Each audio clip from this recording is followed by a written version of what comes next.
papier, les GAFAM n'ont jamais semblé aussi puissantes. Google vient de présenter ce qu'il décrit comme la plus grande transformation de son moteur de recherche depuis plus de 25 ans. Apple a enfin dévoilé la version de Siri que ses utilisateurs attendaient depuis des années. Microsoft continue de bâtir une partie de son avenir autour de Copilot. Meta multiplie les passerelles entre ses plateformes et ses produits, tandis qu'Amazon transforme Alexa grâce à l'intelligence artificielle générative. Globalement, ils gagnent de l'argent, leur techno progresse et leur capacité d'investissement n'a probablement jamais été aussi importante. Pourtant, lorsqu'on écoute leurs utilisateurs historiques, le sentiment est parfois complètement différent. Ces entreprises sont pas forcément en train d'échouer, elles sont peut-être même en train de réussir leur transition vers l'intelligence artificielle, mais elles semblent perdre quelque chose en chemin, la capacité à satisfaire les personnes qui les suivent depuis le début. Aujourd'hui, on va donc essayer de comprendre pourquoi les GAFAM deviennent plus puissantes, tout en donnant parfois l'impression de s'éloigner de leurs utilisateurs les plus fidèles. Comment ça va mes petits osios ? Mathieu, Rewan, Ça a l'air bien fat tout ça, ça a qui l'air nous bien accompagne. intéressant. J'ai hâte d'échanger avec vous parce que j'ai bien bouffé toutes ces conférences de développeurs. J'ai rien bouffé. Ah ouais, bah moi j'ai bouffé, j'ai fait des vidéos. Moi, et je tout. bouffe pas, mais je m'en sers. Ah, Tu vois, c'est différent. Moi, je regarde sur le papier et je dis ouais, vos annonces, c'est joli, c'est bien, ça satisfait les actionnaires. Maintenant, moi, à quoi qui ça suis fonctionne ? l'utilisateur final, qu'est-ce que j'en pense réellement ? Moi qui me sers Qu'est-ce de ce qu'on fait produit au quotidien. Je fais ma voix de Quentin, t'aimes bien ou pas ? Ouais, j'adore. Oh, c'est comme ça ma voix ? Un petit peu. Je pense qu'en vrai, c'était pas trop éloigné de Terrible. la voix de youtubeur. Je fais la Suisse. En tout cas, ce qui est sûr, c'est que avant de parler d'Apple, de Google, de Microsoft, il faut vraiment poser un paradoxe entre les annonces qui sont sorties et le retour des gens. C'est un truc de fou. Et puis même par rapport aux chiffres qu'on peut voir sur leur boîte, on peut juste rappeler, premier trimestre 2026, le chiffre d'affaires d'Alphabet Cloud a progressé de 63% et a dépassé les 20 milliards. Putain. L'entreprise indique également que le nombre d'utilisateurs payants mensuels de Gemini Entreprise a augmenté de 40% en un trimestre. J'en croise jamais des gens qui ont payé Gemini d'ailleurs, mais bon, bref. Microsoft aussi, hein ? Bah t'en as un juste à côté de toi. Oui, c'est vrai. Microsoft aussi annonce de son côté une hausse de 17% de son chiffre d'affaires, de sa division productivité et business. Je connais personne qui paye pour Microsoft. Bah, t'en as un à côté de toi. C'est vrai. Oui, sauf Copilot du coup, parce que bon bref, on va pas tergiverser. Amazon a réalisé 181,5 milliards de dollars de chiffre d'affaires au premier trimestre 2026, soit une progression de 17% sur un an. AWS, je sais que t'aimes bien, a progressé de 28% et les ventes internationales de 19%. Tu veux me tilt ? Il a dit j'aime bien.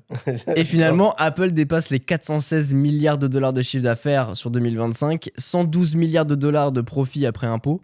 Et c'est une année record pour Apple avec ses services, 109 milliards de dollars enregistrés. Donc les entreprises, elles sont pas vraiment en difficulté. Au contraire, elles continuent bien de croître. Mais le mécontentement dont on parle aujourd'hui, c'est vraiment sur les gens, le retour des gens. Parce que évidemment, on voit l'essor de l'intelligence artificielle qui prend part de plus en plus aux conférences et surtout dans nos vies. Et en fait, tous ces départements, tous ces GAFAM l'intègrent finalement dans leurs outils, dans leurs produits. Et c'est peut-être ça en fait qui joue ce côté mécontentement, en plus du fait qu'on arrive dans une période de stagnation un peu technologique, où on est là, on constate que des produits arrivent, s'améliorent, on constate que qu'ils sont meilleurs tout simplement, mais sans être une révolution pour autant. Est-ce que tu ne nous ferais pas une petite référence à ta vidéo sur l'iPhone ? Peut-être. Même pas, mais tu viens de me lancer une Tu lui as offert la perche. transition. Mais oui, Ouais. je suis bon. Mais effectivement, c'est vrai que j'ai Marketing. fait une vidéo où justement où je parle éventuellement des prochains produits Apple, dont un qui L'iPhone. pourrait transitionner vers autre chose et en tout cas essayer de rebattre les cartes. Mais ouais, en tout cas, c'est vrai que les GAFAM s'accordent à nous satisfaire plus ou moins bien. Disons Vous en que- pensez quoi de vous ? En fait, moi j'ai un avis très tranché sur le propos. Qu'est-ce que je raconte moi ? Bref, je vais aller directement au propos. Si vous voulez, en fait, ils sont dans une position où c'est des leaders. Être des leaders, c'est pas juste satisfaire les gens, c'est prévoir, créer les innovations, donc les choses qui n'existent pas. Et ça implique de se casser la gueule. Problème étant que tu es dans une espèce de compétition perpétuelle avec tes pairs, avec les autres qui ont des idées potentiellement plus intéressantes, moins de moyens, mais beaucoup plus de passion, beaucoup plus de ferveur, qui peuvent du coup venir te titiller et te perturber sur ton segment. Malgré tout, ça nécessite quand même, l'innovation, je veux dire, ça nécessite quand même quelques faux pas. On parlait de Xbox la fois précédente, lundi, pour nos actualités. typiquement, eux, à vouloir essayer de trop innover, de trop transformer leurs produits, ils ont fini par se perdre en route. T'en as certains qui font des promesses. On parle de Apple, typiquement, avec son Apple Intelligence. On parlait du projet, alors je ne sais plus comment il s'appelait, mais les lunettes de réalité augmentée de Meta, pas de Meta, pardon, de Google de l'époque. Non, vraiment. Les premiers projets. Google Glass. Les Google Glass, qui sont plein de bonnes idées, mais pour lesquelles juste la technologie n'existe pas. En fait, je trouve qu'ils sont dans une situation où à la fois ils doivent prévoir le futur et d'un autre côté, ils doivent aussi ne pas se louper sur les évolutions actuelles qu'ils n'avaient pas anticipées. Typiquement, l'IA générative en est une. Et faire en sorte que ça s'intègre à leurs produits, pas forcément directement pour répondre à des cas d'usage qu'ils ont identifiés, mais surtout pour éviter le FOMO. C'est-à-dire de se dire, je n'ai pas pris le virage de l'IA, il faut que je le prenne, même si ça va nécessiter que je le fasse un peu bizarrement au départ et que je clarifie mes cas d'usage après. Sinon, je vais juste louper le train et t'en aboutir à des situations comme celle dans laquelle Apple se trouve aujourd'hui. J'ai un point de vue qui ressemble un peu au tien, mais qui est un peu à l'opposé. C'est-à-dire que pour moi, ces boîtes-là sont Donc c'est arrivées... l'opposé. Donc c'est l'opposé, ça ne ressemble pas Non, du mais tout. il y a des points de jonction ensemble sur des trucs, on est d'accord, notamment par exemple, tu parles de FOMO, je te rejoins complètement là-dessus. Mais j'ai l'impression que ces boîtes-là, elles sont arrivées à un niveau où finalement, c'est plus tant les utilisateurs qu'elles veulent satisfaire, mais plutôt les investisseurs. Et aujourd'hui, j'ai l'impression que c'est la bourse qui mène un petit peu les choix qui sont faits. On le voit notamment, je le ressens un petit peu que ce soit côté Google.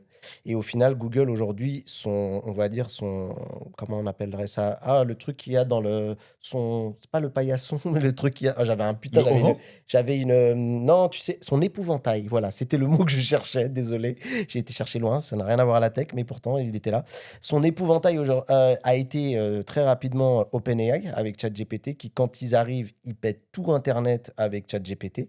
Et du coup, Google, qui a cette technologie-là, exactement ça dans ses laboratoires, mais qui ne veut pas le sortir parce qu'ils veulent maîtriser un peu la sortie de cette intelligence artificielle, ils veulent la faire arriver peut-être de manière plus progressive et tout, on le voyait arriver, là, se sent complètement dépassé.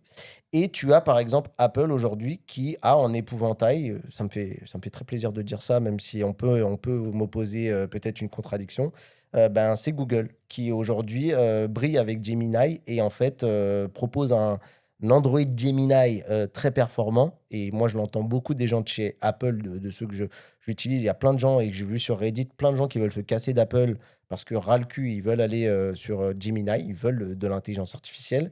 Et donc, Apple a fait une conférence où, au final, quand tu prends de bout en bout la conférence, le message, c'est de dire, ça y est, on a rattrapé notre retard, partez pas.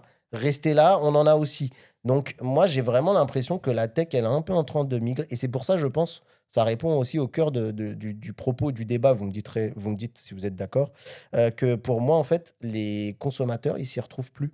Parce qu'en fait, tu sens qu'il y a une époque, il y avait ces fameuses prises de risque dont tu parlais, cette envie d'essayer d'innover, d'imaginer le futur qui était un peu la ligne de mire. Et parfois, on se vautrait, et notamment les Google Glass, c'est dicté par aucun actionnaire. En fait, le truc débarque et tu sens pas que c'est forcément un truc qui est attendu par le marché. Je parle marché business, mais qui est là pour vendre du rêve aux consommateurs avec limite un peu une présentation mensongère.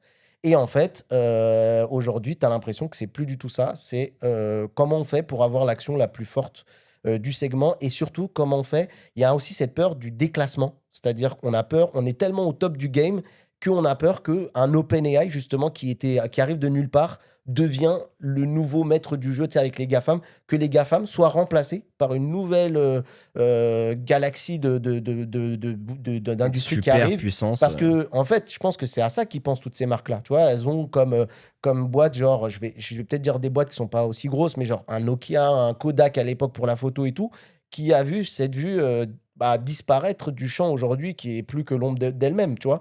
Et ces marques-là, je pense qu'elles ont peur de ça et justement des actionnaires et aussi des fournisseurs. C'est-à-dire qu'aujourd'hui, quand tu es un OpenAI, que tu viens voir les mecs des RAM et tout ça, tu dis je t'achète tout et que c'est la bagarre, et ben tu es obligé d'aller dans le narratif. En fait, c'est un narratif qui est forcé. Ce qui est tout à fait vrai, c'est que pendant longtemps, les entreprises tech cherchaient justement à avoir une promesse très claire envers leurs consommateurs.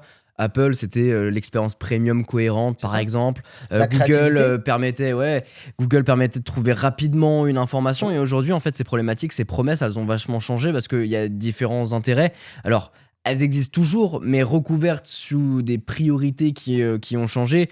L'aspect financier, t'en parlais, Rewan, évidemment. Il faut aussi vendre des abonnements, il faut aussi conserver ses utilisateurs. Et il y a cette course avec les nouveaux acteurs qui sont en train de monter.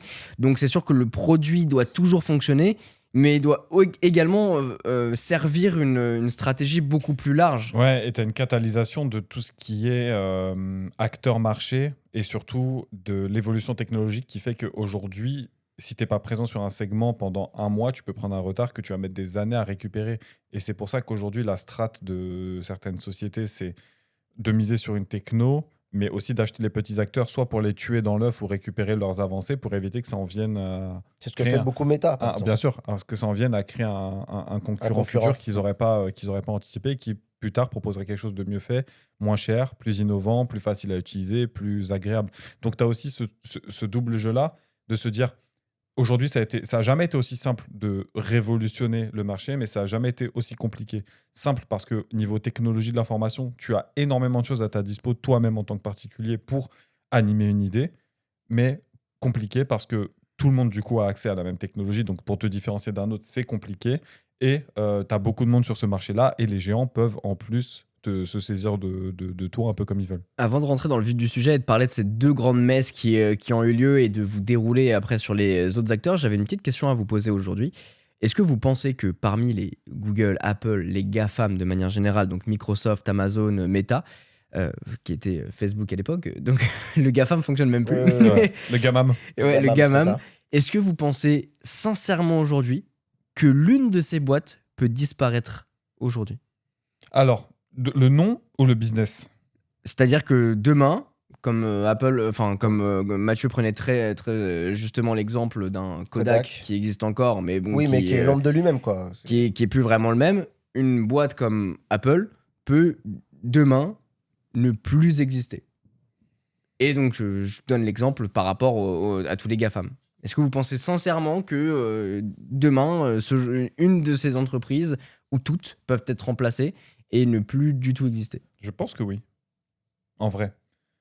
Ma réflexion s'appuie sur le fait que aujourd'hui, des alternatives crédibles à pas mal de ces services, elles existent, mais c'est surtout que en fait, les investissements, ils sont faits de manière de plus en plus rapide, de plus en plus risquée et avec moins en moins de maîtrise à chaque fois. Je te prends un exemple tout bête. L'IA, qui est aujourd'hui quelque chose d'intangible, nécessite de l'énergie, nécessite des infrastructures pour tourner. C'est-à-dire que la puissance de calcul, elle existe quelque part. Il faut la payer. C'est des data centers qu'il faut sortir de terre, sur lesquels il faut ramener de l'énergie, sur lesquels il faut ramener de l'eau pour le refroidissement, etc.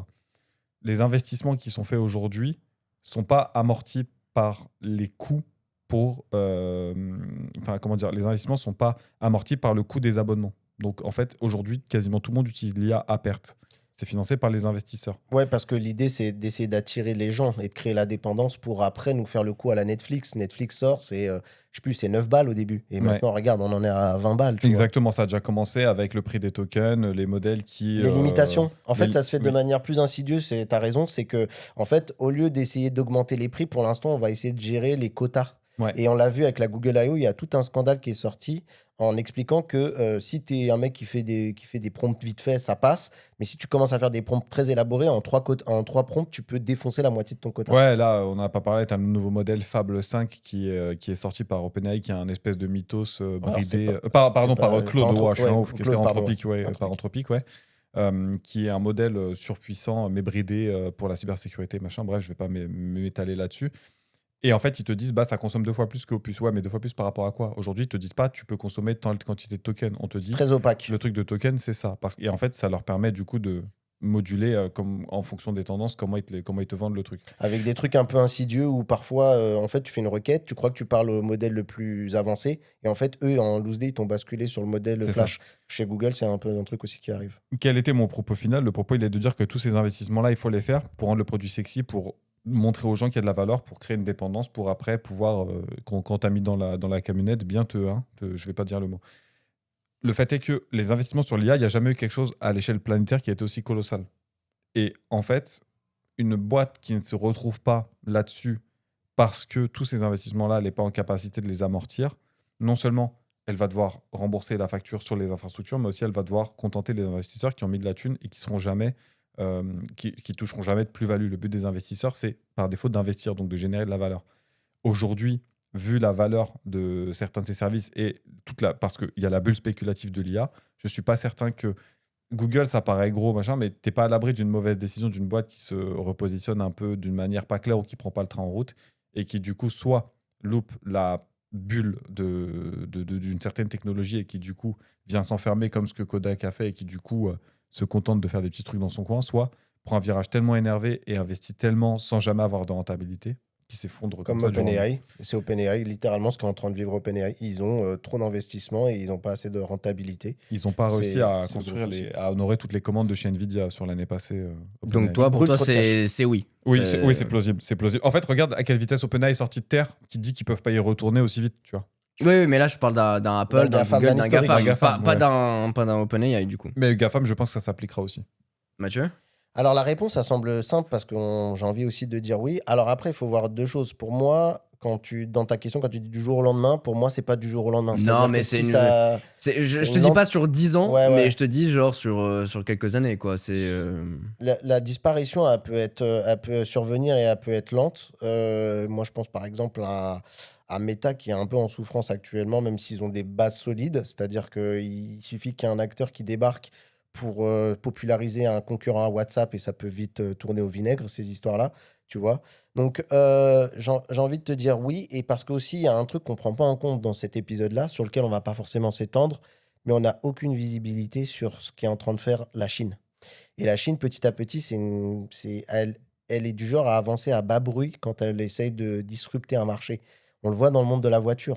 On ne se rend pas compte là, mais je pense que quand tu es Stellantis et que tu regardes un peu les dégâts qu'est en train de faire des marques comme BYD, moi j'ai testé une marque qui s'appelle Geely aussi qui propose des offres à prix incroyables. C'est dans le même groupe que Zeekr et tout ça. Exact, Volvo, Geely appartient, enfin Geely Volvo. a acheté Volvo, Ouais. c'est-à-dire que c'est pas l'inverse, tu vois. On connaît Volvo, mais c'est Geely qui est qui est en position d'avoir acheté. Et Stellantis a fait un partenariat avec les Chinois pour que certains véhicules soient fabriqués ici et eux bénéficier de leur réseau logistique. Et d'ici un an ou deux, Stellantis sera racheté par une marque comme Geely. et C'est pour voilà. ça, soit il y aura de la dissolution, un peu le truc dont certains de nos hommes politiques aiment parler, le fameux grand remplacement, pourrait avoir lieu par un peu, tu sais, ça serait peut-être plus des fins brutales, mais genre du rachat, de la prise de contrôle. On le voit notamment, même on en parlait la semaine dernière, du monde du jeu vidéo. C'est un peu ce qui se passe du côté du jeu vidéo, où les Chinois font pas mal d'OP. Par exemple, sur Ubisoft, il y a pas mal on parle beaucoup de rapprochement avec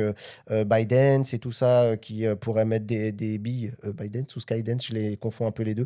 Bref, que les Chinois viendraient aussi prendre un petit peu position sur un Ubisoft qui un jour, on pourrait dire, bah, Ubisoft est maintenant chinois, tu vois. Ce genre de choses. Donc, oui, elle pourrait avoir à disparaître. Donc, pareil, un Apple peut continuer comme ça à ne pas voir venir que tout ce qui est en train de lui tomber dessus. Et tu vois, c'est intéressant parce que pour moi, Apple vit un peu à marche forcée l'IA. C'est-à-dire que pour moi, c'était pas qu'il fasse pas de l'IA parce que le narratif le dit le contraire. Les puces M sont extrêmement designées pour justement embarquer les fameux NPU qui vont gérer tout l'IA, mais en local. Mais je pense que Apple, ils avaient le contrôle du timing, ils iraient beaucoup plus lentement. C'est-à-dire qu'ils incorporeraient de l'IA en local à petite dose, sachant qu'aujourd'hui, avec tous les problèmes de composants qu'il y a, aujourd'hui, Apple peut-être ralentirait en disant, bon là, en ce moment, c'est chaud, on va attendre que le marché se stabilise pour continuer à faire venir de l'IA parce qu'on a besoin de mettre des puces de plus en plus puissantes. On le voit, hein, pour avoir l'IA locale aujourd'hui sur un iPhone, c'est 12 Go de RAM. Et pour montrer à quel point c'est à marche forcée, moi, dans ma vidéo, j'en parle. Il faut savoir aujourd'hui que ton Siri AI, il est ni plus ni moins que affiné au niveau de l'entraînement. Et je dis pas que le modèle d'IA d'Apple est Apple. C'est un langage, c'est un modèle. L'architecture fondation de cette IA est 100% Apple. Mais il a été affiné en niveau des résultats par Gemini. Il a été aidé, épaulé.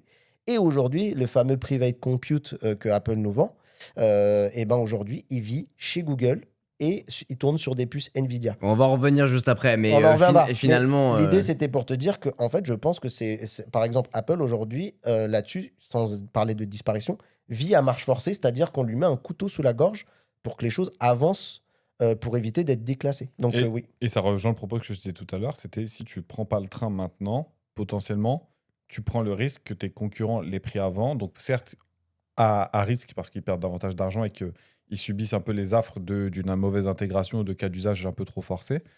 Mais force est de constater que je trouve que Microsoft n'en est pas trop mal ressorti. Alors il a fallu faire fracas pour leur faire changer d'avis, mais que Apple souffre encore de ces trucs-là aujourd'hui, alors que logistiquement, matériellement, c'était ceux qui avaient le plus de chances pour réussir, notamment avec les puces M. Microsoft, ce qui les sauve, c'est le cloud, hein, très clairement. Je pense que c'est le cloud et ils avaient une culture IA, mais c'était pas Et le plus- rétropédalage truc machin, mais- de l'IA et le rétropédalage de l'OS agentique, qui en fin de compte, non, Windows, c'est Windows. Arrêtez de vouloir nous foutre du copilot partout. Si on veut l'IA, on va la chercher. C'est pas à elle de venir nous chercher. Microsoft, par exemple, tu vois, c'est pas une boîte à arriver à péter les trucs, tu vois. Ils arrivent pas en disant, hey, on va révolutionner, on va mettre ce truc-là, en place cette technologie-là, et on va bouleverser le marché avec ça.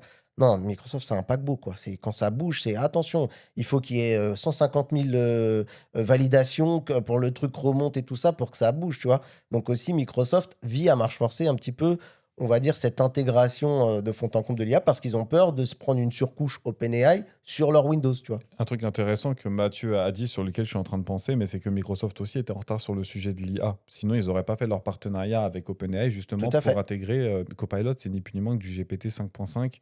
Tu as d'autres modèles, mais principalement sur ça. Et on le rappelle, Microsoft s'en sort super bien parce qu'ils avaient mis des billes déjà dans OpenAI. Ils avaient étaient mis dans le des board. billes, et surtout, ils leur ont dit regardez, avec la croissance que vous avez besoin d'infrastructures. On est Microsoft, on a Azure, donc on peut faire tourner une bonne partie de vos infrastructures qui utilisent du GPU sur nos data centers. Donc en vrai, tout le monde s'y retrouve. Je vais revenir sur un propos que tu as dit qui est assez intéressant. Et en fait, moi, ça fait un moment que je réfléchis à ce truc-là. Où tu disais, Apple avance avec un couteau sous la gorge avec l'intelligence artificielle. Et en fait, on parle de l'IA partout, tout le temps, dans tous les fatigant. domaines, depuis je ne sais combien d'années. Ouais, bah même nous, on est obligé de se brider. On peut raconter un peu les trucs quand on fait les news de la semaine. On essaie de pas tout le temps mettre de l'IA parce que c'est. Mais ouais, c'est parce qu'en overdose. fait, il y a que ça. Et en fait, on pourrait faire 3 actus, Ah ouais, ouais, ouais. trois trucs sur l'IA Ouais. parce que c'est que ça partout que dans ça. tous les domaines. Mm. Et en fait, bon, moi déjà, je suis dans un ras-le-bol complet de ce truc-là. Mais en même temps, il faut être objectif vis-à-vis de la situation. Et il y a des sujets qu'on est obligé d'aborder et surtout qu'on est obligé d'adopter. L'IA, moi, je m'en sers tous les jours aussi dans mon taf. Mais il y a ce que tu dis, du coup, assez juste et très intéressant parce que me lance sur une réflexion de est-ce que vous ne pensez pas que tout ce qu'on vit actuellement sur l'IA n'est qu'une bulle qui va exploser parce qu'on parlera d'un autre domaine et que finalement, si Apple a mis tant de temps à se lancer dedans, c'est évidemment, enfin, je vais être objectif parce qu'ils avaient du retard vis-à-vis de ça et qu'ils n'ont pas les outils et qu'ils ne se sont pas lancés là-dedans dans le bon timing. Et parce qu'ils ont souffert de recrutement, qui se sont barrés, Complètement. machin. Et il y a une guerre des cerveaux là qui est faite. Hein, par les- Complètement. Mais est-ce que finalement, il serait. Enfin, je veux dire, j'arrive pas à formuler la question dans le sens où. Ouais, est-ce que pour toi Est-ce c'est que, une bulle qui ouais, va se une bulle qui dégonfler va exploser parce que finalement, c'est pas si important que ça dans nos vies. Tu vois ce que je veux dire? Parce que, bon, c'est sûr qu'aujourd'hui, on l'utilise. Mais le fait que ce soit intégré dans tous les produits qui nous entourent, est-ce que c'est vraiment indispensable? Est-ce qu'aujourd'hui, on peut réellement vivre sans l'IA? Tu vois, c'est dans le milieu professionnel, oui, ça peut avoir du sens. Dans un milieu plus perso, peut-être moins. Je suis en train de me faire cette réflexion parce que de plus en plus, dès que ça commence à arriver dans un domaine, tu es en retard fatalement si t'as pas pris le wagon au bon moment. Et on le voit à travers les conférences qui ont été mises à l'honneur ces derniers mois. L'IA est au cœur. On ne parle plus de produits, on parle juste d'un service lié à l'IA. Ouais. Tout ce qui est construit autour des boîtes, c'est de l'IA. D'ailleurs, pour certains, ils tordent un peu la réalité parce que certains font plus du machine learning qui vont transformer en IA parce que tu es obligé. C'est Mais au bien niveau sûr, marketing, enfin, on parle sur les sinon, télés t'es par mort. exemple, on met le terme IA partout alors que c'est du machine learning qui existe déjà C'est depuis ça. 10 ans. Donc Exactement. ils ont Plus juste. que ça, même, mais ouais. C'est devenu un terme marketing, notamment Aujourd'hui, ce genre de truc. qu'on se le dise, autant au début des LLM, le machine learning, c'était vraiment. L'IA, c'était un rebranding du machine learning parce que ça parlait plus aux gens. Autant aujourd'hui, quand même, la technologie, elle a dépassé ce stade. C'est-à-dire, pour moi, il y a le machine learning qui est vraiment plus basique comme techno et l'IA qui a des briques supplémentaires tech qui poussent le truc Mais un en peu fait, plus loin. l'abus de langage vient dans le terme GenAI. Et aujourd'hui, on fait de l'IA générative, c'est-à-dire c'est juste un modèle qui fait des probabilités, qui te Ouais. ressort un truc en langage humain basé sur ce qui pense être le mot d'après, le token qui doit être généré. En vérité, Aujourd'hui, je trouve que ça a évolué. Il y a des briques technologiques qui permettent structurellement, de il y a pousser des un peu choses qui ont plus été loin. mises autour. Tu as Mais les la base, c'est agents, ça, tu as hein. les skills, tu as les MCP, tous ces trucs-là. Mais en vrai, le fond du truc, c'est ça. C'est juste, ça les appelle de manière un peu plus intelligente, on va dire. On Mais appelle tout ce les qui est mixture of experts. Exactement. Les deep learning, machine learning, effectivement, j'en parlais dans un autre épisode, dans Cyber, on utilise ça depuis super longtemps sur la détection et la réponse. Le truc que tu as dit qui était vachement intéressant, j'essaie de conceptualiser dans ma tête que nous, c'est notre taf, c'est notre quotidien. Donc, on est super soumis aux influences technologiques. Je discute régulièrement avec des gens qui me disent, mais l'IA, moi, faut que j'apprenne à m'en servir. Je sais pas, j'en entends parler, mais ça, Ah oui. c'est même pas que ça m'intéresse pas, c'est que les gens se rendent pas compte, à mon avis, de la révolution qu'on est en train de vivre. Et je dis ça, il y a un côté qui me fait chier parce qu'en fait, aujourd'hui, il y a une théorie, je sais plus, c'est le théorème de qui dit ça, mais qui dit en gros, la phrase connue, c'est tout est un clou pour celui qui a un marteau dans la main. Et en fait, à partir du moment où tu te rends compte de la puissance de l'IA, tu te mets à trop déléguer à l'IA. Et le risque, c'est de trop donner. Au bout d'un moment, quand tu te mets à servir de l'IA comme ça, tu externalises ton cerveau. C'est-à-dire qu'en fait, tu juste délègues le problème à une entité qui va te répondre. Et en fait, là-dessus, le risque, c'est de devenir débile parce que tu perds le contrôle. J'étais hier à une réunion où les mecs parlaient de ce sujet-là et je leur ai dit, mais vous savez, l'IA, ça accélère tout, même la connerie. Tu as une connerie en entrée, tu vas avoir une connerie en sortie. Et si tu n'as pas, pour l'instant, à l'état actuel des choses, un humain dans la chaîne de contrôle, tu vas avoir de la connerie parce que tu n'auras même pas le recul nécessaire pour interpréter ce qu'il te donne et tu vas le croire tel qu'il t'est présenté. Donc, nous, en fait, vu qu'on arrive au début de cette technologie-là, on est vachement sceptique dans l'approche. On vérifie, on fournit les sources nous-mêmes, on contredite presque ce qui nous est fourni par l'IA.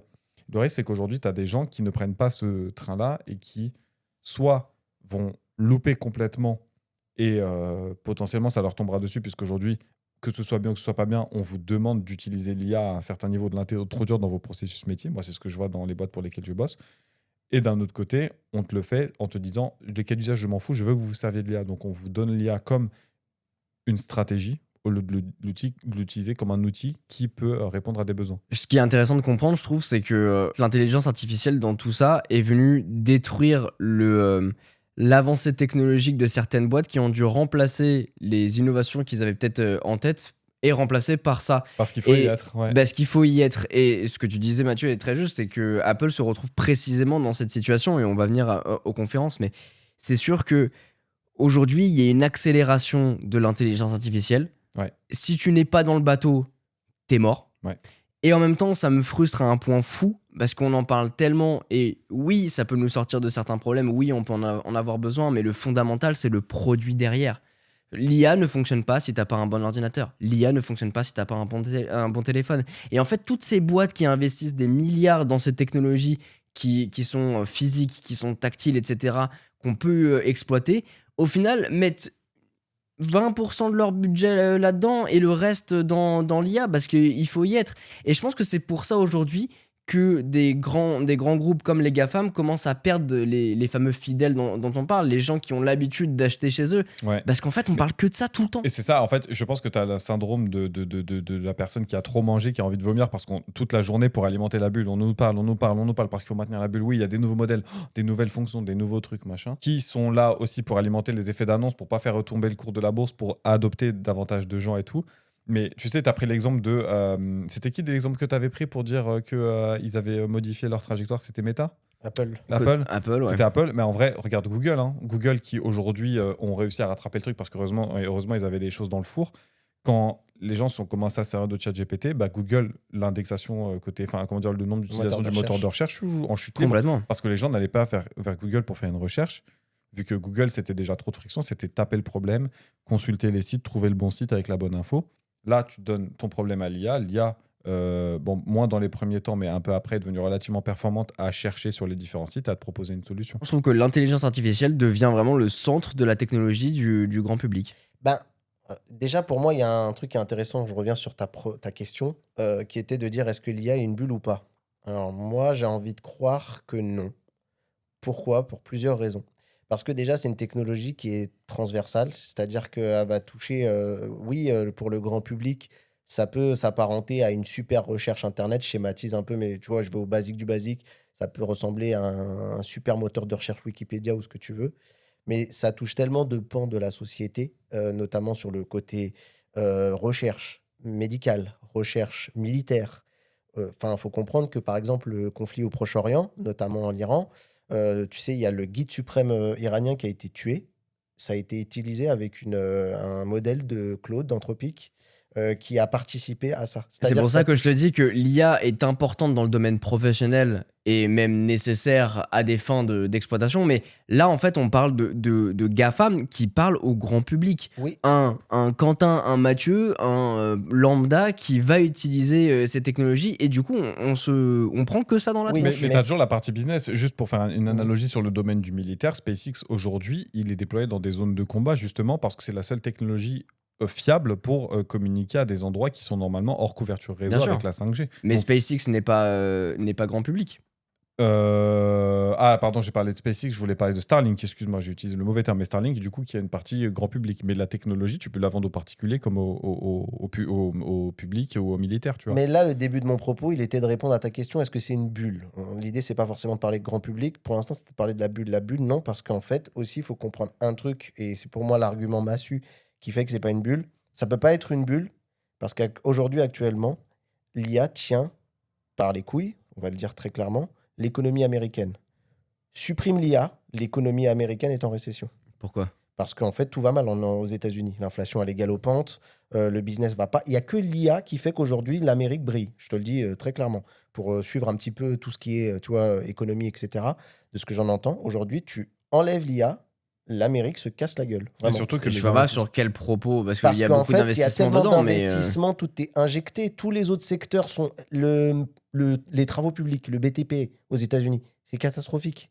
Tout ce qui est dans le domaine du service, tout ce qui ne dépend pas de l'IA est catastrophique. Vraiment, parce qu'en fait, on sort quand même du post-Covid, enfin, il y a eu l'inflation, même qu'il y a eu pendant un moment, parce qu'il y a aussi la guerre en Ukraine. Bon, l'idée, Mais c'est pas est-ce forcément de faire de la que, géopolitique, mais tu oui, vois, oui. le détroit d'Ormuz, qui était soi-disant pas un problème pour Donald Trump, en disant que pour nous, pour les Américains, c'était pas un problème, c'était un problème pour les Européens, parce que ou pour les gens du Golfe, parce que c'était par là que transite le truc, c'est devenu un problème. C'est-à-dire qu'aujourd'hui, Donald Trump s'arrache les cheveux pour essayer de libérer ce détroit-là, qui soi-disant n'est pas un problème pour eux, mais qui fait augmenter le prix du gallon aux US au niveau. Donc tu vois ce que je veux dire? Oui, mais là où je veux en venir, c'est enlève l'investissement massif donné à l'IA et mets-le dans d'autres secteurs.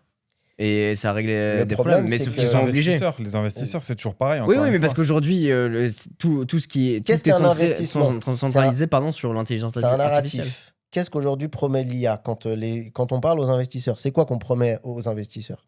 C'est d'avoir une technologie qui va réguler ton économie, genre d'avoir des super consultants qui vont te promettre monts et merveilles au niveau de tes investissements. C'est typiquement de régler des problèmes. On parle de réchauffement climatique, etc. Même s'il y a des climato-sceptiques aux États-Unis, tu as quand même des gens qui sont concernés par le problème. En fait, le problème, c'est que l'IA, le narratif qui a été vendu, et c'est un peu sur ça que tremblent un peu toutes ces boîtes d'IA, c'est qu'ils leur ont vendu l'alpha et l'oméga. C'est-à-dire Mais je suis que bien ça va d'accord. régler tout. Oui, mais dans ce Et cas-là, toi, tu es investisseur, tu dis OK. C'est comme si je te disais j'ai inventé, demain j'arrive, je dis aux investisseurs j'ai inventé la pilule de jouvence, là, le truc qui te rajeunit. Ce que je là. veux te dire, c'est que si Demain, demain j'explose. l'IA n'est pas là, Mais l'argent. tous ces investissements seront faits ailleurs, tu vois. Non, Mais pourquoi? pas forcément. Parce que, ça vend pas, parce que les gens ne sont pas intéressés. En fait, je pense que vous retrouvez quelque part entre les deux propos. Le propos de Quentin qui est de dire si demain il n'y a plus d'IA, les investissements ils seront remis autre part. C'est vrai, mais en fait, le monde ne Mais fonctionne pas aussi pas. massif. Mais non, mais c'est pas ça. C'est que en fait, Bah, l'IA, divers. Non, oui. l'IA, c'est un grand bouleversement. Si demain, tu as une autre technologie qui est encore plus folle que l'IA, je te dis n'importe quoi, demain, plutôt que de le faire sur des puces, tu arrives à cultiver des cellules humaines de cerveau qui te promettent de répondre à des cas d'usage de manière naturelle encore plus fort. Les investissements vont s'arrêter au niveau de l'IA pour partir sur cette nouvelle technologie-là. Tu en as Oui, toujours une qui mais vient rattraper l'autre. Le truc qu'il faut Complètement. aussi comprendre, et je suis pas un expert là-dessus, donc j'ai un peu mes limites, mais pour essayer de te répondre et que tu comprennes, quand un investisseur met de l'investissement, c'est quoi le but au final? De retrouver plus d'argent, que son argent D'accord, il bien sûr. ok, d'accord. Donc on est bien d'accord qu'en fait, pour l'instant, aujourd'hui, à date, en termes de promesses, C'est l'IA, mais je suis non, mais je suis d'accord avec c'est toi. l'IA qui promet le retour sur investissement le plus pérenne si le narratif de ces boîtes-là, il se réalise. Oui. Et c'est aussi le plus rapide. Et c'est exactement pour ça que c'est Oui. une bulle. Parce que toi, tu dis que ce Voilà. n'est pas une bulle. Mais pour l'instant, toute l'IA, elle est financée à perte. Il n'y a pas de retour sur investissement sur l'entièreté des sociétés parce qu'on est toujours en train de construire l'écosystème et qu'il n'y a pas soit assez d'adoptants, soit il n'y a pas de modèle économique, financier, énergétique fiable pour supporter la demande. D'autant que c'est toujours en évolution. Et vu qu'il n'y a pas un truc qui est stable, les deux pieds ancrés, les gens investissent, mais investissent pour l'instant dans l'air, quoi. Non, parce que, en fait, moi, je prends le problème d'un autre sens. Le truc n'est pas une bulle, parce qu'en fait, il sera soutenu mordicus, c'est-à-dire que, tu vois, tu as des mecs comme Donald Trump qui lancent le projet Stargate avec une promesse de 500 milliards de dollars. Ouais, mais regarde. Les fonds sont, on va le dire, hein, il y a beaucoup d'entreprises qui ont dit on se met dans le projet Stargate. Il y a SoftBank, je crois, qui a dit je mets 100 milliards. En fait, ils les ont pas, les 100 milliards, mais qui ont dit qu'ils ont fait ci, ça. C'est-à-dire que, par exemple, pour qu'une bulle éclate, il faudrait que, genre, limite, le gouvernement s'en branle. Dire bon, bah voilà, le truc, il pète. Nous, ça ne nous empêchera pas de vivre. Sauf que, comme actuellement, ce qui fait vivre l'économie américaine, c'est l'IA, eh ben, ils ne peuvent pas permettre que.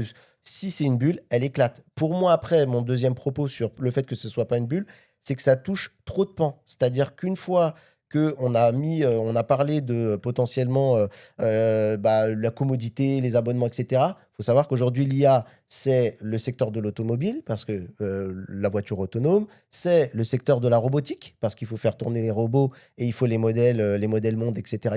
C'est-à-dire que pour moi, il y a trop de pans économiques, il y a trop de rebonds à chaque fois, qui fait que tu peux pas faire ça. C'est un truc qui peut pas être une bulle. Je suis pas forcément d'accord avec toi parce que là, tu parles des cas d'usage. Ouais, mais pour moi, ce qui est important, c'est le backbone. C'est vraiment la pierre angulaire de ce sur quoi tourne la technologie. Oui, mais du coup, si je te montre qu'il y a des cas d'usage concrets et réels qui parlent Oui. pas du grand public, Oui. on parle de robotique, on parle de recherche médicale, etc. Ouais. Ben, en fait, la technologie, elle a quand même les pieds bien ancrés quelque part. Ouais, parce mais qu'en fait, elle Pour l'instant, pour moi, elle infuse pour l'instant, dans elle est nulle part. La robotique, on la voit pas. Tout ce qui va être médical, Parce que etc. Non, mais. Parce que tu es en Europe, mon gars. Mais non, va en mais, Chine et non, tout, mais je vois veux des dire, dingueries tous les jours. je vois ce qui se passe, le monde en mouvance, etc. On nous parle, on nous donne des promesses, mais pour Rappelle- l'instant, rien n'est acté. Tu vois ce que je veux Rappelle-toi dire? les entreprises qui ont dit qu'ils vont de plus en plus automatiser, et c'est le cas déjà chez Hyundai et tout, parce que nous on n'est pas Et dans chez les entreprises. Amazon, etc. Ces oui. entreprises qui s'appellent les entreprises, comment ils appelaient ça? Un truc genre les entreprises noires, c'est-à-dire où il n'y a plus de lumière, parce qu'en fait tout tourne dans le noir complet, parce que c'est des robots qui tournent, ça c'est une réalité qui existe. C'est-à-dire qu'elle n'est pas tangible pour nous, on n'y est pas, tu vois. il y avait Et les c'est des trieurs de trucs qui- robots là-dessus, ceux qui Exactement. séparaient les colis et tout Les ça. Je l'ai colis vu, les qu'on mecs a qui vu flippaient. tourner, qu'on a vu tourner un stream, il est sur YouTube, d'où je sais plus 20 heures de stream où le robot il fait des tris de colis, c'est déjà une réalité. C'est juste qu'en fait, elle n'arrive pas au niveau B2C du truc, quoi. Et pour reprendre mon propos de tout à l'heure, certes, tu as des cas d'usage qui sont relativement spécifiques, etc.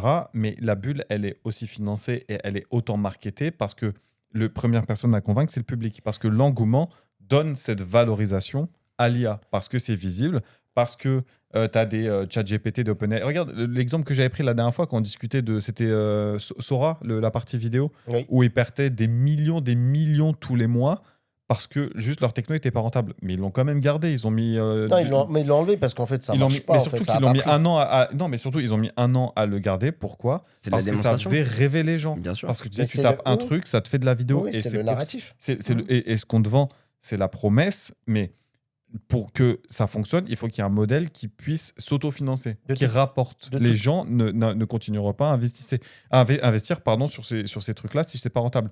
Et je rebondis sur mon actu que j'ai fait il y a 2 semaines sur la RTX Park. Pour moi, le futur, il est là-dedans. Il est dans les modèles qui tournent, les agents qui tournent en local sur des machines. Il y aura toujours du data center, mais pour du calcul spécifique dédié à l'entraînement, à la recherche, à la robotique, etc., au sandboxing, donc l'entraînement dans des environnements privés, pour des grosses sociétés. Mais pour le consommateur moyen, les OpenAI et tout, il s'en servira plus. Il aura son IA en local qui est efficace, qui est efficiente, qui est sécurisée, qui est conteneurisée dans son environnement et qui ne dépend pas d'un tiers, si ce n'est dans la fourniture du modèle ou de l'énergie. Après, juste comprenez mon propos. Moi, je vous dis pas que vous avez tort de dire que c'est une bulle ou pas. C'est juste que je serais pas aussi catégorique. J'essaie juste de vous donner des exemples parce que moi, Ah, bien j'essaie sûr. justement, en fait, quand j'étudie un sujet, j'aime bien entendre le son de cloche opposé. Et il y a des gens pour qui ce truc n'est pas une bulle et il est un peu expliqué dans la manière dont j'ai essayé de moi vous l'expliquer. Mais potentiellement, on a le retour inverse où c'est comme une bulle de l'Internet qui va à un moment péter et va faire des dégâts. Par contre, ce que je pense moi en tout cas, Je sais pas, moi, je pourrais pas me positionner très clairement si c'est une bulle ou pas une bulle. Par contre, ce qui est clair, c'est que ce qui peut s'apparenter à une bulle qui éclate, ça s'appelle un écrémage. C'est-à-dire que là, en fait, il y a trop de boîtes, tout le monde se lance, tout le monde envoie, Oui. Bien sûr, on jette tout complètement. en l'air et vas-y, on voit ce qui se passe. Il va y avoir un écrémage de ouf, c'est qu'au bout d'un moment, il y en a qui vont crever. OpenAI fait partie des potentiels gens qui vont crever parce qu'en fait, ils n'y arrivent pas, ils s'en sortent pas, ils trouvent pas le modèle économique. Et c'est pour ça d'ailleurs qu'ils tentent une rentrée en bourse. Là où, par exemple, un Anthropic a été beaucoup plus smart. Tu vois, une boîte qui est pas... Enfin, si t'es pas dans la tech, tu connais pas. Si tu demandes à madame, je sais pas comment on dit là, madame Michu. Madame Michu, on va la voir, on lui dit Anthropic, elle connaît pas, mais Anthropic, il a été plus smart en se disant, bon, les effets d'annonce de, on fait des vidéos avec, je sais pas, moi avec Ça MrBeast m'intéresse et tout pas. ça, machin et tout. Par contre, ils ont dit, on va se mettre dans le B2B, dans le pro, on va se mettre dans le concret. Les dans le professionnels de truc. la tech, les Ce qui fait développeurs. qu'eux, ouais. ils sont, en ce moment, ils ont une position de gens solides. Et d'ailleurs, de ce que j'ai vu, ils sont, parce qu'eux, ils font aussi leur entrée en bourse.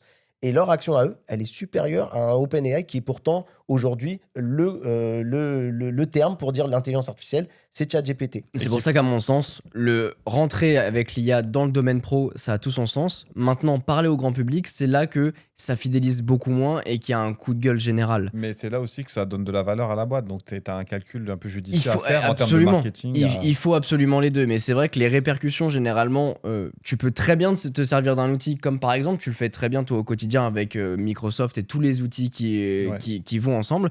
Et pourtant, Microsoft, quand tu regardes d'un point de vue grand public, les gens sont pas du tout du même avis. Ils sont très, ils ont c'est la austère, quoi. Ils ont une haine, vision un peu, ils ont une vision très catégorique là-dessus en disant que c'est la déchéance sur certains points de vue, quoi. Et si je peux récapituler ma pensée sur juste une phrase par rapport à la fois à la position des GAFAM et l'IA, puisque c'est la grande innovation, la grande bulle qu'on est en train de discuter actuellement parce que c'est le sujet tendance, c'est qu'en fait, pour moi, l'IA, le modèle de fonctionnement de l'IA tel qu'on le connaît aujourd'hui, c'est une bulle. C'est-à-dire l'IA qui est dans un data center où des investissements énormes sont faits, ne serait-ce que pour faire exécuter le calcul. Et je pense que c'est ces sociétés-là qui ne vont pas prendre le virage de se dire je dois passer d'un modèle qui est beaucoup moins centralisé dans les data centers et qui est plutôt délégué à l'exécution sur les postes où là, je crée un modèle que je peux faire exécuter sur des trucs plus légers, plus efficients. C'est ces sociétés-là qui vont continuer à perdurer. Et pourquoi est-ce que du coup, ça rejoint la théorie de la GAFAM qui pourrait disparaître, c'est que ces gros investissements sont portés par ces grosses boîtes. Donc, plus tard, ces data centers qui ont été construits, qui ont coûté cher, il faut amortir le coût, donc il faut qu'ils restent en fonctionnement pendant un certain temps. Le problème est que la manière dont le modèle va évoluer, selon moi, ne permet pas aux data centers de tourner aussi Ah non, longtemps. mais c'est de toute façon, ça fait partie des problématiques. Je l'ai dit, je crois, la semaine dernière, enfin dans l'épisode précédent, mais je vous la refais l'anecdote. J'ai mangé avec Microsoft il n'y a pas longtemps. Ils ont voulu, Ah, Microsoft directement. Il y a Microsoft, il est venu, il dit bonjour. Exactement, ils m'ont Microsoft. invité. Non, mais ils m'ont invité à aller dîner avec eux et du coup, ils faisaient une présentation qui était très intéressante. D'ailleurs, j'ai noté le nom de la personne, je me suis mis en contact parce que ça pourrait être intéressant de le recevoir, qui est l'AI for Good. En gros, c'est une manière de présenter l'IA, de ce qu'elle a de mieux à offrir pour l'environnement, pour plein de choses, pour la préservation de la culture, etc. C'est un peu du Le bon foutage de côté gueule, mais bon. de l'IA. Ça, en tout cas, ce qu'ils ont montré était plutôt intéressant avec des reportages et tout. Enfin, un truc très, très sympa que j'ai fait. Mais ce qui était intéressant, c'est que j'ai pu discuter avec les personnes qui étaient un peu en charge de toutes ces réflexions-là autour de l'IA. Et il y a très clairement un sujet qui est en train d'arriver, qu'on parle beaucoup moins. C'est-à-dire qu'on a parlé de l'IA, on va dire, conversationnelle, qui a été la base 1 là, de ChatGPT. On est en train de passer à l'IA agentique, là. On est en plein dedans. C'est-à-dire l'IA qui devient ton compagnon pour t'accompagner dans tes tâches, que ce soit perso, pro ou ce que tu veux. Oui, qui appelle une expertise quand on a besoin. Exactement, tu vois. Donc, ou par exemple, l'IA qui va travailler pendant que toi, tu rentres de ton taf, tu vas te coucher, lui, il peut continuer des tâches que tu lui auras donné à faire, toutes ces choses-là. Et par contre, il y a un vrai texte qui est en train d'arriver, dont on était en train de parler, Rewan, un narratif, c'est de savoir est-ce qu'on fait... c'était un peu comme dans les entreprises d'ailleurs, c'est marrant parce que moi, n'étant plus dans le monde de l'entreprise, c'est un sujet que je vois des années après que j'ai quitté même le monde de l'entreprise subsiste, c'est-à-dire est-ce qu'on fait tout dans le cloud, est-ce qu'on fait tout en local, ou est-ce que même il y a une troisième voie qui est l'hybride, est-ce qu'on fait un peu des deux?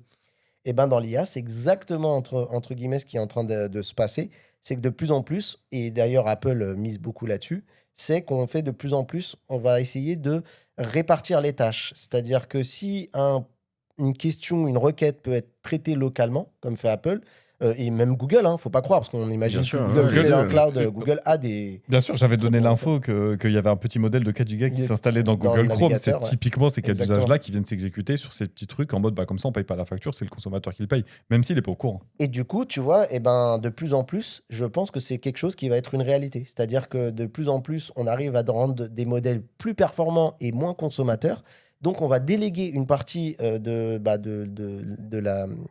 traitement de la requête en local et tu auras dans le cloud. Mais pourquoi aussi? Il y a toujours un narratif derrière. C'est pas pour nos beaux yeux.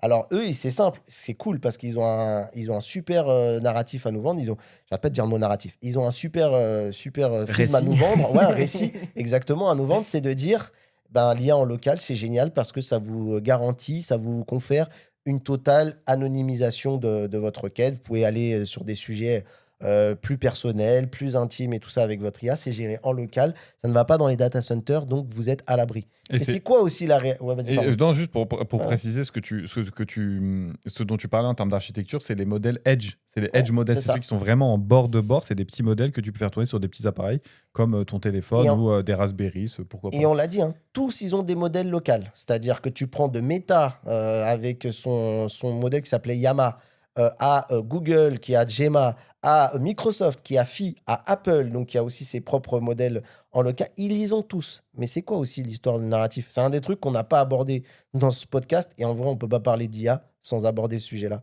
C'est quoi? C'est qu'actuellement, ils sont en train de se manger un plafond de verre qu'ils n'arrivent pas à dépasser. Comme tu parles de data center, mais il y a un point sensible, l'électricité. Je ne sais pas si vous êtes au courant, et mais toutes les aujourd'hui, GAFAM, là-dessus, c'est le point elles veulent culminant. toutes C'est-à-dire des que centrales nucléaires, les c'est GAFAM. ça. On parle, c'est clair, on parle de Microsoft, pénurie de composants, mais composants énergie, tout ça, c'est de la même salade. Il y a des GAFAM qui se payent des centrales nucléaires qui sont devenues obsolètes. Et en fait, pour pas partir de zéro, ils préfèrent acheter un truc qu'on leur dit, ouais, bon, c'est un peu obsolète, c'est un peu machin.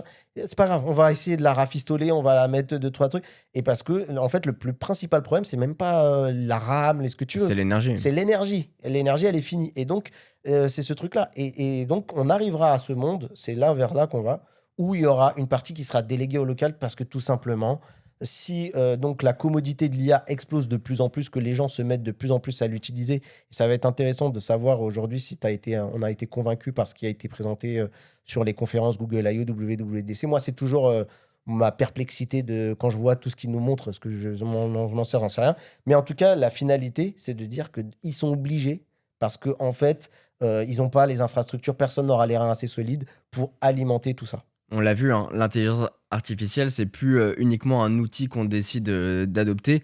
Elle devient une transformation imposée à un produit existant. Ouais. Et je pense que je dois avoir un côté ultra naïf, parce que en regardant la WWDC d'Apple, justement, qui était versée sur l'intelligence artificielle et du coup le nouveau Siri AI, j'ai gardé un sentiment de ultra déçu, limite blasé, parce que l'IA devient le cœur de tout. Vous l'entendez depuis le début de cette discussion, mais... Et du coup, on oublie le produit, on oublie le consommateur, on oublie les exigences, on oublie tout ça, on veut juste faire la course à qui a la plus grosse entre tous les constructeurs, et derrière, on se sent tous lésés. Moi, par exemple, j'ai regardé ça en mode, ok, c'est cool, Apple se met au niveau des autres, on va pouvoir faire 2-3 trucs avec notre téléphone en plus, faire de la réécriture de messages, j'utilise pas. La génération d'images, je l'utilise pas.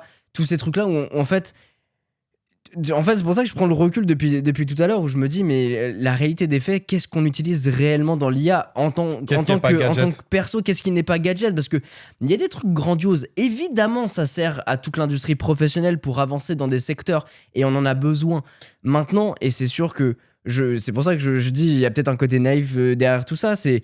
Ouais, mais est-ce qu'on en a réellement envie? Est-ce qu'on en a réellement besoin, nous? Parce que moi, je veux du produit, je veux rêver, je veux avoir des trucs qui fonctionnent et qui m'apportent du réel dans ma vie, et qui soient tangibles, et qui soient à la fois tangibles d'un point de vue physique, mais qui soient tangibles aussi dans les nouveautés qui sont apportées, dans ce qu'on peut réellement faire derrière, et que ça change mon usage quotidien. Et si tu peux me permettre juste d'ajouter un petit truc qui est assez révélateur, c'est autant la Google I.O., c'est un petit peu compliqué et ils font des Android Show à côté parce que, en fait, tu sais, genre Gemini, ça prend tellement de place que ils font des conférences de 2h30 pour juste du Gemini. autant la WWDC, de ce que j'en ai vu, des professionnels d'Apple, ils disaient c'est une conf, elle a duré 1h10. 1h10. Et c'est une des conférences les plus courtes qui est dans entre guillemets. Ça, je sais pas, Alors, je crois moi, que c'est c'est- généralement 1h, 1h30 les WWDC. Moi, c'est ce que j'ai noté. Ils ont dit que c'était une des confs les plus. Depuis plusieurs années, hein, il y a peut-être eu plus court, mais depuis beaucoup Ok, d'années, une d'accord. des plus courtes. C'est-à-dire qu'ils ont même pas l'excuse de dire ouais, mais en fait, le problème, c'est qu'on avait tellement de choses à raconter, tellement d'exemples à donner ou tellement de choses à mettre aux mains des développeurs qu'on pouvait pas faire une conf de 4 heures pour vous donner peut-être ce que toi, t'aurais voulu. Ils ont même pas cette excuse-là pour eux. C'est-à-dire qu'ils avaient que ça à proposer. Mais en fait, il y a aussi, je pense, c'est peut-être aussi un aveu d'échec, c'est que en sachant que tu vas juste te mettre au niveau et que tu vas pas faire forcément rêver le consommateur, au moins tu lui présentes le truc. Voilà, il a son petit temps, tu vois, comparé à une vraie keynote d'Apple où tu as des nouveaux produits qui sont proposés. Ils ont sorti le truc, ça rassure les investisseurs. Potentiellement, le cours de la bourse, il remonte un petit peu. L'info, elle est révélée, donc le public panique pas trop, tu vois.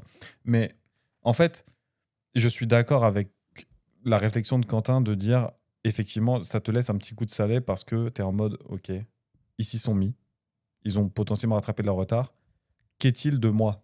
Qu'est-il de l'utilisateur? Qu'est-il que littéralement la promesse de l'expérience que Apple est censé vendre et qui fait évoluer sa marque comme pour moi le point majoritaire de ce que tu attends en ayant un produit Apple. C'est-à-dire que tu achètes un produit Apple, tu as la boîte, tu as la promesse, donc tu as la boîte, tu as le déballage, tu as le produit en lui-même que tu découvres, tu as l'expérience, donc le démarrage, etc. Et après, tu as le produit. Le produit, qu'est-ce qu'il te renvoie? Il te renvoie des aspects finis, une utilisation très simple, une adoption presque organique, tu vois, c'est presque l'iPhone, enfin, les composants Apple, les produits Apple, c'est presque une extension de toi-même, tellement c'est simple à utiliser.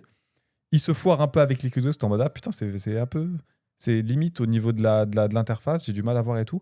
Et maintenant, il commence à te mettre des fonctionnalités que tu n'as pas demandé et sur lesquelles tu n'arrives même pas à te projeter. Alors, c'est marrant que tu dises ça parce que, alors, j'ai plusieurs choses à dire très rapides, mais bon, si T'es je me d'accord fais déjà l'avocat ou pas ou t'es... non, bah, toi, t'es un peu je suis sceptique sur le un propos. peu mitigé, mais c'est pas par rapport à moi, c'est par rapport à ce que j'ai vu, tu vois, de ce que j'ai ressenti des retours de la conf. Plusieurs points. Je vais me faire l'avocat d'Apple, c'est très bizarre encore de dire ça. On mais est dans un multivers. plus ça avance dans l'âge, plus je deviens vraiment, c'est chaud. Tu te maturifies. Il y a quand même un truc à ça rappeler, veut dire. c'est notamment l'optimisation. On l'oublie quand même, mais Apple a quand même annoncé un iOS 27 qui partira de l'iPhone 11 jusqu'au dernier modèle. Et en fait aussi, il faut comprendre qu'ils ont fait tout un travail de réécriture, notamment sur ce qu'ils appellent le CPU scheduler. Pour l'expliquer très simplement, en gros, ils ont réécrit une partie du code qu'ils ont mis sur les anciens modèles. En fait, c'est les nouveaux, on va dire le nouveau code qui était Il sur va les derniers hiérarchiser Apple. en fait ce qu'on est en train de faire pour Exactement. pour avoir un gain Et de ça, puissance. c'était uniquement dans les derniers modèles qui avaient un peu la structure pour. Et ils ont pété le code des anciennes puces pour les mettre sur les iPhone 11 pour avoir ce gain. Donc déjà, quand même, il faut quand même leur reconnaître ça. C'est-à-dire que tu as encore un iPhone 12, un iPhone 13. Mais je te rejoins. En Ça- fait, il y a un quart d'heure de conférence C'est- où j'étais super hype, Voilà. trop bien. Et c'est cette partie-là, le renouveau de Liquid Glass, etc. Ça, toute cette partie-là, c'est super. Et ensuite, c'est parti sur nous rattrapons notre retard. Mais- Et en même temps, la frustration, elle était pareille avec la Google I.O. Mais en Je l'ai même temps- regardé en mode, ok, bon, ben on a juste ça et rien Mais d'autre. quoi. justement, je vais y venir. Mais en fait, il y avait pour moi, c'était aussi la conférence de. On a beaucoup de choses à rattraper et à corriger, notamment. T'en parles, mais en fait, on s'en rend pas compte. Liquid Glass, ça a été quand même. Enfin, moi, j'ai vu ça de loin. J'ai l'impression que ça a été un truc qui a déchaîné les passions Énorme. chez les fans de la marque et les utilisateurs d'iOS. Hein. Même moi qui ai trouvé ça sympa, j'ai quand même encore eu un mec sous ma vidéo en commentaire qui me dit moi, je trouve ça dégueulasse, Liquid Glass, chacun ses goûts. Alors, parce que moi, je disais que je trouvais ça cool avec la nouvelle réorientation. Je Mais c'est trouvais cool ça- tant que tu t'en sers pas voilà. au quotidien, je pense. Mais Non, bon, non, c'est sans un autre doute. sujet. Ouais, exactement. Non, Moi, mais après, en vrai, quand tu regardes les critiques qu'a eu iOS 7 quand il y a eu la refonte, c'était tellement pire. Oui. Tellement pire. Oui, oui, Là, bien c'est sûr. c'est juste un haters qui dit ouais, mais ils aiment pas. Mais du coup, il faut comprendre aussi il faut lire en dessous. En fait, pour moi, tout est une question de sous-texte. Il faut creuser en dessous de la surface. Et il y a pour moi un truc qui était critique. C'est-à-dire que déjà, il fallait régler ce petit problème de Liquid Glass là, pour calmer un peu les gens, pour tenter de les calmer. Parce qu'après, c'est l'orientation qu'ils ont pris. Comme tu as dit, après la refonte de l'iPhone 7, il va falloir qu'ils mangent un peu leur pain noir, que les gens ils râlent, ils somment et tout ça pour que quelques mois, années après, c'est bon, on sera passé à autre chose. Donc ça, c'était le petit drama à éteindre. Et le truc dont tu parlais, c'était rattraper le retard. Parce qu'encore une fois, moi, ce que je vous dis, c'est qu'on est entré dans une ère C'est plus les consommateurs qui sont la cible de ces boîtes-là, c'est les investisseurs. Et ça, c'est crucial. Et d'ailleurs, on le voit, hein, je pense que tu prends des keynotes en arrière, jamais avant, tu avais le réflexe de dire la keynote est finie. Si j'allais voir le cours de l'action d'Apple pour voir comment elle a réagi. Et en même temps, Aujourd'hui, en faisant des conférences comme ça, la première personne qui est en ligne de mire, c'est les gens qui sont dans l'écosystème, que ce soit Apple ou Google, Ouais. c'est les premiers cobayes. Mais tu crois que Tim Cook, quand il a fini sa conférence, il va regarder comment les gens réussissent Évidemment que non. Oui, il demande à son board. Non, Alors, mais vous avez aimé je ou suis pas? C'est bon. complètement d'accord, mais ça fait partie de l'histoire d'Apple et de l'histoire de toutes les boîtes où Toutes tu es les obligé boîtes de maintenant. satisfaire le board. Maintenant, on est devenu aussi hyper difficile à satisfaire parce que Oui. les technologies ont avancé, notre point de vue s'est aiguisé, il y a de plus en plus de concurrence. Ouais, et puis on est plus exigeant en fait. Même On des est fois plus pour rien, exigeant. des capricieux aussi. Mais, on est mais, capricieux. juste pour faire l'avocat du diable, encore une fois, sur cette partie, c'est pas forcément qu'on est devenu plus exigeant ou quoi, c'est que maintenant, on essaie de nous imposer ce dont on a besoin. En Aussi. fait, c'est que, en fait, quand tu regardes les conférences, t'es en mode l'IA, t'en entends tellement parler que tu commences. Et moi, c'est un truc que je vois au niveau des boîtes pour lesquelles je bosse. Comment on utilise l'IA? Il faut qu'on utilise l'IA. Comment on s'en sert? Alors que le problématique, Oui, on faisait ça avant, tu embauches quelqu'un, toi tu crées ta boîte, tu embauches quelqu'un parce que tu as besoin de ses compétences. Tu embauches un commercial parce que tu as besoin de pouvoir vendre ton produit, tu as besoin d'un mec support pour pouvoir discuter quand les gens ils ont des problèmes, te les faire remonter aux équipes de développeurs, etc. L'IA, on a besoin de s'en servir parce qu'il y a tellement une hype autour de ce truc-là qu'il faut qu'on en ait. Peu importe comment on en est, il faut qu'on en ait. Et il y a un dernier point que je voulais venir sur mon raisonnement total, parce qu'on pourra encore en discuter. Je suis pas totalement d'accord avec ça parce que moi, je me souviens d'un Steve Jobs qui disait il faut pas répondre aux demandes des consommateurs, mais il faut plutôt leur donner ce qu'ils n'attendent pas. Rappelle-toi. Donc c'est un peu un narratif qui vient contredire un peu le fait de Je dire. suis pas d'accord parce que je suis d'accord avec ce qu'il dit. Le fait est que dans ce cas-là, tu as le droit à l'erreur. C'est pas, il faut lui proposer quelque chose qui l'accompagne, pas lui imposer la chose. Tu vois. Steve Jobs était plutôt dans l'imposition. Non, mais ils savent pas ce qu'ils veulent, nous on va leur donner ce qu'ils veulent. C'est toujours bien de surprendre, c'est pas bien d'imposer. C'est là où je veux faire la différence, tu vois. Ouais. Après, pour moi, le dernier champ de raisonnement très important, qui est le truc le plus crucial au final, hein, il fallait que Tim Cook termine sa passation et donne à John Ternus, là, le nouveau CEO, un cap où il a des actionnaires qui sont contents, qu'il y a une position d'Apple qui dit « Hé les gars, vous inquiétez pas, hein, tu vois, l'IA, c'était catastrophique chez nous. Dès qu'on parlait d'IA et d'Apple, c'était pour dire « Oh là, c'est en retard. » Là, c'était histoire de dire « On éteint l'incendie. » On dit « Hé, c'est bon. On est au niveau. On est au moins au même niveau que les autres. Moi, c'est ce que je dis dans ma vidéo, c'était « On a eu un petit faux départ, mais ça va. » Et par contre, pour répondre aussi à un des points que tu mentionnes, et là, sur le coup, moi, je te rejoins énormément, c'est que pour moi, de plus en plus, les OS, qui étaient les trucs un peu qui nous excitaient, nous, les geeks, à une certaine époque, parce que nouveautés, nouvelles fonctionnalités, ça allait un peu faire revivre ton produit, tu sais, casser un peu la routine de ton produit, parce qu'il y a quand même cette killer feature qui fait que tu vas l'utiliser alors que tu n'en avais pas avant. Pour moi, et je le dis dans ma vidéo de la Google I.O. pour le coup, c'était Android est mort, parce qu'en fait, Android n'est plus devenu qu'une coquille qui vient servir Gemini, la mettre, voilà, c'est le pied qui rentre dans la voiture, et dans la être, chaussure qui... C'est ça. Mais t'as raison, et ça va être le cas pour Apple. Là où je suis un peu moins d'accord, c'est sur l'héritage. Moi, j'ai été hyper déçu parce qu'effectivement, c'était la dernière de Tim Cook. Et d'ailleurs, je suis en train d'écrire une vidéo à ce sujet parce que c'est la dernière et ça m'a laissé un goût amer de me dire ah ouais, mais fais chier, ça aurait pu être encore plus percutant. Je suis d'accord qu'il fallait se mettre à niveau, mais ils auraient dû aller plus loin sur certains points ou alors présenter de nouvelles choses, je sais pas, mais en tout cas pas juste avoir ce dernier goût. Et effectivement, il laisse un Apple qui merveilleusement bien économiquement parlant, qui a rassuré les investisseurs, qui a rassuré une partie des consommateurs, parce que c'est vrai que beaucoup de gens attendaient. Il faut le dire. Ouais, bien sûr. Parce qu'on a malheureusement pas parlé de ce chapitre-là, parce que là, on est vraiment à fond dans le sujet. Je pense qu'on refera un épisode. Mais pour rapidement aussi quand même parler, il faut voir que le fait que l'Europe bloque... non. Moi, j'aime pas dire ça comme ça, parce que pour moi, les torts sont... bloque. Non, mais pour moi, les torts sont partagés. C'est-à-dire que c'est Apple qui veut pas y mettre du chien, et l'Europe qui emmerde Apple. Donc là, pour moi, c'est une bataille de tu vois, c'est vraiment les... Là, c'est les coronesses qui parlent. Je pense que c'est devenu un peu personnel, limite, tu vois, entre Bien l'Europe sûr. et Apple. Ah, Il y a un peu ce truc-là. Mais pour en finir, à ce que tu disais, et c'est marrant, parce que c'est presque une des analyses que je faisais dans la Google I.O., j'ai presque envie de me jeter des fleurs. J'ai envie de dire, c'est marrant, la Google I.O., ça a été les gens, j'en peux plus de l'IA, je vomis Google, je vomis Gemini. Et t'as tout le contraire, moi, dessous ma vidéo, où j'ai des commentaires, des tomes de commentaires qui disent « J'emmerde l'UE, vous nous cassez les têtes. » Et j'ai vu des confrères à nous faire des vidéos, dire « Vas-y, l'UE qui est encore en train de nous bloquer, on devient le tiers-monde de la tech, de l'IA, de tout ce que tu veux. » Parce que l'UE essaye quand même de protéger, on va dire, les données des consommateurs. Certains diront que en fait, lui, on n'a rien à foutre des données des consommateurs. Ouais, surtout En que tout cas- l'UE demande à Apple de dire bon, en fait, tu vois, tout le savoir-faire que tu as fait, et ben tu le donnes à tout le monde et à tes concurrents pour qu'ils puissent faire la même chose. Oh En la tout cas, vache. c'est la bataille, quoi qu'il en soit. Moi, sous la truc, j'avais des gens qui voulaient du Siri AI partout. Tu vois, tu as vraiment les deux opposés. Et j'avais dit, si Apple faisait la conf de Google, tout le monde applaudirait des deux mains. Et c'est un peu quand même ce qui se passe, même si Apple, pour Ah, moi, mais complètement. n'a pas été aussi loin que Gemini. Va pas aussi loin. En fait, je pense que je prends ce côté-là parce que d'un côté, l'intelligence artificielle, on en entend tellement parler qu'il y a un ras-le-bol. Et ça, je le dis d'une manière tout à fait personnelle.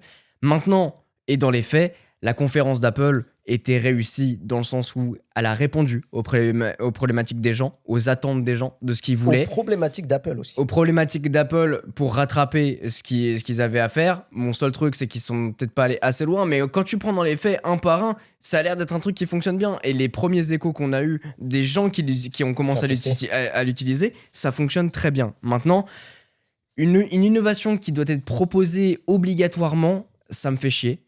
Parce que c'est par défaut et c'est comme ça. Et peut-être que j'en attendais plus. Peut-être que j'ai envie qu'on prenne une direction différente parce qu'au bout d'un moment, ça commence à devenir un petit peu pénible. Non, mais je pense que il y a eu que. En fait, je pense que ce qui te peine aussi, c'est qu'il y a eu que ça. Et il y a eu- C'est-à-dire et il y a qu'il eu y que aurait ça. eu ça, il y Il y a aurait que eu ça, d'autres trucs, t'aurais pu dire, ok, bon bah voilà, je prends ce que j'ai envie. D'ailleurs, il y a un des trucs qui était assez frappant dans cette conférence. On s'est tous fait la réflexion. Moi, je me souviens, je discutais avec des gens dans mon Discord et tout ça. On se disait, c'est bizarre parce qu'il n'y a pas cette hiérarchisation des OS. Comme ils ont tout unifié en iOS 26, 27, etc., ça permet de faire une conférence où tu peux tout mettre tout dedans. C'était Et point t'as 1, tout, point voilà. B, point 3. C'est ça. Point 1, point 2, point 3. Qu'est-ce que je raconte? C'était pas par écosystème, C'est effectivement, c'est très juste.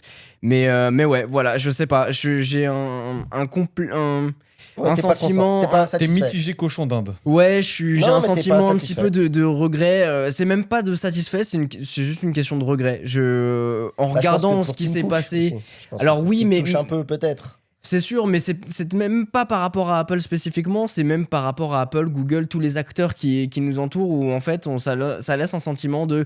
On essaie juste de faire la course à l'investissement, faire la course à celui qui aura la plus grosse intelligence artificielle, en mettant de côté en fait le cœur de tout ça, à savoir les produits qui vont embarquer cette intelligence, parce que sans les produits, il n'y a pas tout ça. Apple TV, tout ça, Et tout donc- tes abonnés absents, c'est Tout ça. Donc il y a rien eu et du coup ouais voilà, il y a un sentiment d'incomplet et qui me perturbe un petit peu. Ouais. Mais bon, je pense qu'on s'est vachement Mais- étalé, on ouais. s'est éparpillé, j'ai trouvé ça super Je voulais intéressant. juste dire que pour Tim Cook aussi, on fait beaucoup de fantasmes sur la fin. On aurait voulu qu'il arrive en hélicoptère et tout. Ça se trouve un aussi, peu. ça fait partie aussi du bonhomme, tu vois, qui est peut-être introverti dans la vie et qui avait juste envie de partir sur la pointe des pieds, qui avait pas envie d'en faire des caisses aussi, tu vois. Possible. Mais c'est vrai que je prépare un sujet sur Tim Cook, Intéressant. histoire de peut-être de lui dire merci, mais en tout cas pour voir ce qu'il a pas bien fait et ce qu'il a bien fait, en étant complètement objectif de mon point de vue qui n'est pas CEO et qui me lève pas à 3h45 pour régler les problèmes. Mais voilà, en tout cas, je pense que peut-être que on pourrait profiter d'un autre épisode pour reparler de tous les GAFAM de manière générale, parce que c'est vrai que là, on s'est vachement basé sur l'IA, mais en fait, c'est le cœur Voilà. de la problématique. Et vous l'aurez si je peux compris, le dire comme ça. On a parlé de Microsoft à peu près 2 minutes 30. C'était à peu près, malheureusement, ce qu'on en a retenu. Voilà, et de Meta, c'est pareil. Voilà, Mais voilà, en tout cas, n'hésitez pas à nous partager votre avis sur la bulle vocale. Vous avez juste à aller dans la description et enregistrer votre petit vocal pour nous partager tout ça. Comme ça, on peut l'écouter et réagir. Ça nous permettra aussi d'avoir votre point de vue sur tout ça, parce que on aime bien rentrer en conflit pour avoir un peu toutes les opinions, et on se sert aussi de tout ça et de ce qu'on peut lire pour justement partager nos avis et surtout vous éclairer sur certains aspects. N'hésitez pas à mettre les petites 5 étoiles, tout ça, ça régale. De notre côté, on se retrouve très vite la semaine prochaine, parce que Bubble, c'est 2 fois par semaine. À très vite! Ciao. Ciao, ciao.